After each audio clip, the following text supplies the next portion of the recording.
اصلی نہیں، یعنی سیانے ہوتے ہیں نا، سیانے، وہ سیانے تھے کہہ رہے اس زمانے میں، وہ توریت لکھ رہے تھے اپنے ہاتھ سے. جب انہوں نے سنا تو انہوں نے کہا کہ یہ تو وہی فرشتہ ہے جو حضرت موسیٰ پہ نازل ہوا تھا، تو اگر میں اس وقت تک زندہ ہوا تو میں ضرور مدد کروں گا، آپ کی قوم آپ کو نکال دے گی. تو حضور پاک بڑے حیران ہو کے پوچھتے ہیں کتنے پیارے لگ رہے ہوں گے اس وقت. انہوں نے کہا کہ مجھے میری قوم نکال دے گی، مجھے میری قوم کیوں نکال دے گی، سمجھ نہیں آ رہی تھی یہ ہوگا کیا.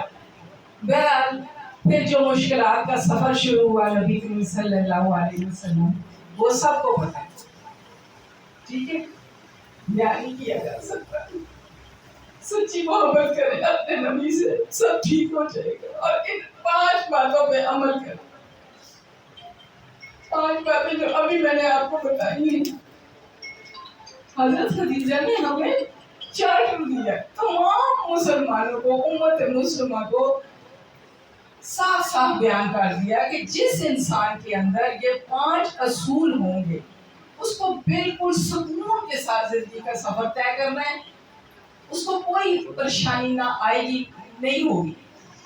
میں پھر بیان کرتی ہوں ایک بار حضرت خدیجہ کے وہ الفاظ میں پھر بیان کرتی ہوں کہ اے محمد آپ تو صلہ رحمی کرتے ہیں، آپ ہمیشہ سچ بولتے ہیں، آپ مہمانوں کا احترام کرتے ہیں، اکرام کرتے ہیں، آپ امانتوں کو حفاظت سے لوٹاتے ہیں، آپ بیواؤں کی، مسافروں کی، یتیموں کی دلگیری فرماتے ہیں، آپ ان کی دستگیری فرماتے ہیں. تو یعنی کہ ضروری نہیں ہے کہ ہمارے پاس بہت کچھ ہو تو ہم ایک میٹھی مسکراہٹ سے بھی کسی کی دلگیری کر سکتے ہیں، ایک گلاس پانی دے کے بھی ہم کسی کی دلگیری کر سکتے ہیں.